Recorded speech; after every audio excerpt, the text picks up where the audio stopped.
Si l'instabilité est un thème récurrent en Afrique du Nord et de l'Ouest, les événements violents sont néanmoins devenus plus fréquents ces dernières années.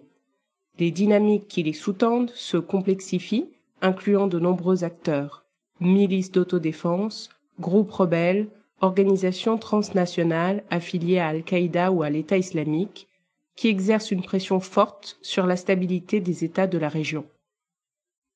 Le dernier rapport du CSAO sur la sécurité analyse où se produisent les violences à caractère politique, comment et pourquoi la nature et l'intensité des conflits changent, et si les interventions peuvent réduire les risques de violence et en diminuer l'impact.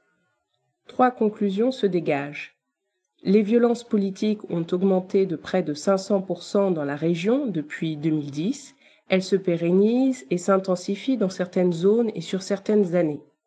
Les régions frontalières connaissent de plus en plus d'événements violents et de victimes. 40% des événements violents et des victimes se déroulent dans un rayon de 100 km de frontières terrestres. Les violences vers les civils explosent, en particulier en Afrique de l'Ouest, dépassant les affrontements entre gouvernements et groupes armés. Les violences politiques sont analysées de 1997 à 2019 à partir de la base de données ACLED, Armed Conflict Location and Event Data Project. L'étude macro couvre 23 années et 13 millions de kilomètres carrés. L'étude micro s'intéresse à 3 interventions militaires: celle de l'OTAN en Libye en 2011, celle menée par la France au Mali en 2013 et les efforts militaires régionaux contre Boko Haram dans la région du lac Tchad depuis 2015. L'Afrique du Nord et de l'Ouest sont décrits séparément et différents types de violences sont identifiés pour décrire la géographie des conflits. Parmi les différents types de violences, les combats entre groupes armés, incluant les forces étatiques, se déroulent pour les 2/3 en Afrique de l'Ouest.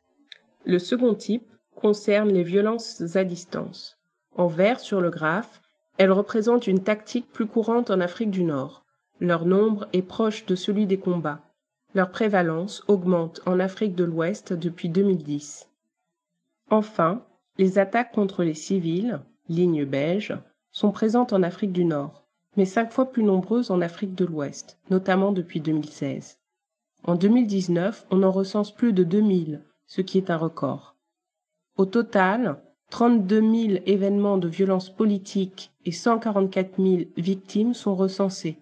Ces chiffres choquants illustrent une tendance inquiétante. La taille du cercle est ici fonction du nombre de victimes. La violence se concentre dans quelques États d'Afrique de l'Ouest, dont le Nigeria, et en Algérie. La carte illustre la complexité et l'évolution permanente de la géographie des conflits, avec l'apparition de nouvelles zones de tension. Un tournant se produit après 2009 avec la montée de Boko Haram. Les 4 dernières années représentent près de la moitié de tous les événements violents et plus de 40% des victimes. La carte souligne le nombre disproportionné d'événements violents et de victimes à proximité des frontières, par exemple entre le Mali, le Burkina Faso et le Niger. Outre les cartes, nous avons examiné la complexité des violences et conçu un nouvel indicateur qui permet de suivre les caractéristiques géographiques des conflits dans le temps. Cet indicateur est construit autour de 2 critères qui sont mesurables, quantifiables et cartographiables.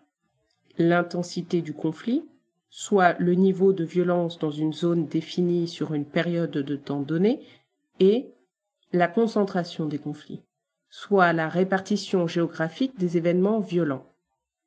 En combinant ces 2 mesures, on obtient 4 typologies qui permettent non seulement de suivre l'évolution des conflits, mais aussi d'éclairer les processus qui sont à l'origine et qui provoquent la dissolution de certaines violences. Nous prendrons l'exemple de Maïdougouri, capitale de l'État du Borno, au Nigeria, pour expliquer cet indicateur. Cet État est sévèrement touché par Boko Haram, en particulier au plus fort du conflit en 2015. Ce diagramme alluvial permet de visualiser le changement de typologie de conflit chaque mois sur une année. On peut voir que même si la ville a connu quelques périodes de calme cette année, les violences de forte concentration et intensité sont presque toujours réapparues.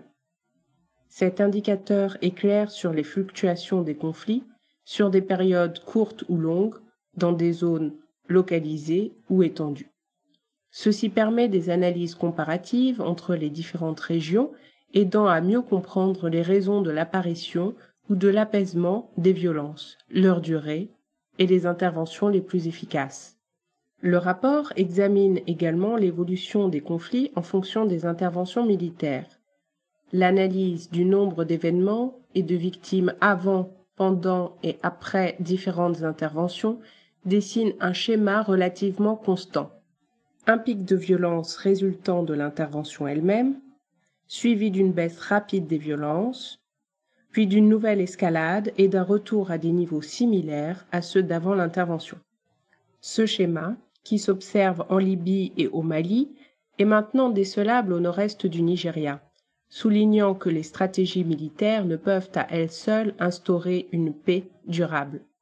Ce nouvel indicateur permet une autre lecture géographique et temporelle de la complexité des violences de par son approche flexible, réplicable et cartographiable. La violence s'aggrave contre les civils, notamment en Afrique de l'Ouest et dans les espaces frontaliers. Les réponses doivent rester régionales, même si les tensions peuvent paraître très localisées. Des efforts spécifiques doivent se poursuivre dans les zones périphériques. Il est enfin évident que les solutions militaires ne suffisent pas. Trouver et mettre en œuvre des options politiques protégeant les civils est clé pour ne pas fragiliser davantage le contrat social entre les populations et l'État et laisser la porte ouverte à des alternatives en dehors de la gouvernance étatique et des agendas extrémistes.